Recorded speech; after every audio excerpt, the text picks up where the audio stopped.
Here's the podcast script. The headline says it all: how bad could the Ebola outbreak get?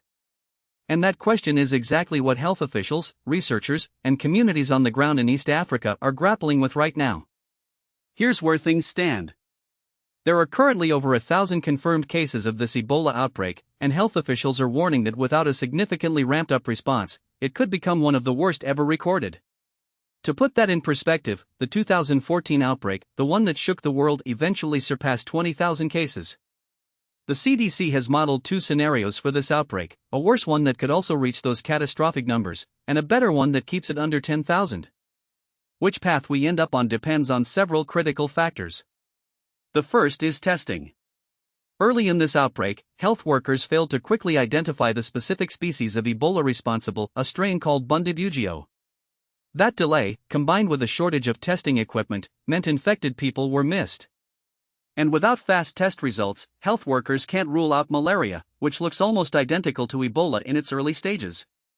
No confirmed diagnosis means no isolation, no contact tracing, and more spread.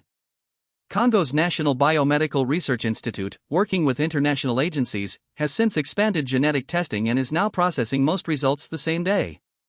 But there are still real obstacles: samples traveling for hours over rough dirt roads, no electronic health records in the local system, and test sites that only just got internet access this week.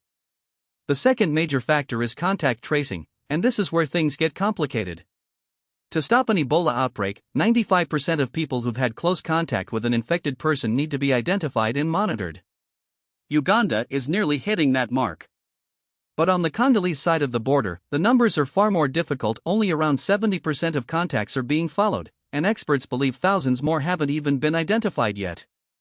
Why? Because this outbreak is unfolding in an active conflict zone, spreading through crowded displacement camps, and fighting an uphill battle against deep community mistrust. People are afraid of being forced into isolation centers when they need to work to feed their families.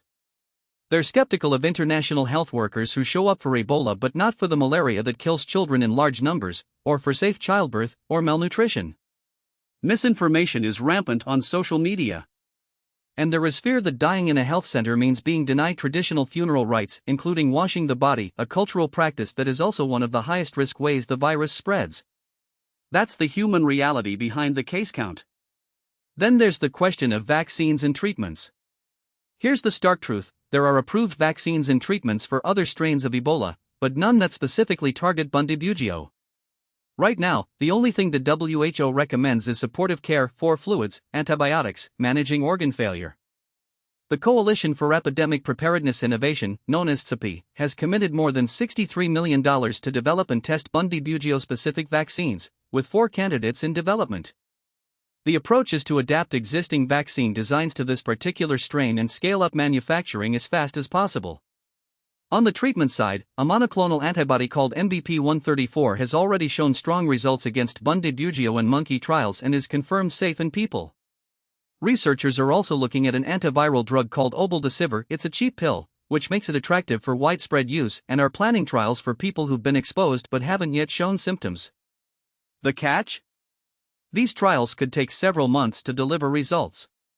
And many past Ebola outbreaks ended before trials even got off the ground. Finally, and this matters for global anxiety, the risk of worldwide spread appears very unlikely. The greater concern is spread within the highly mobile affected region, where movement across borders in an already volatile area makes containment harder. So where does that leave us?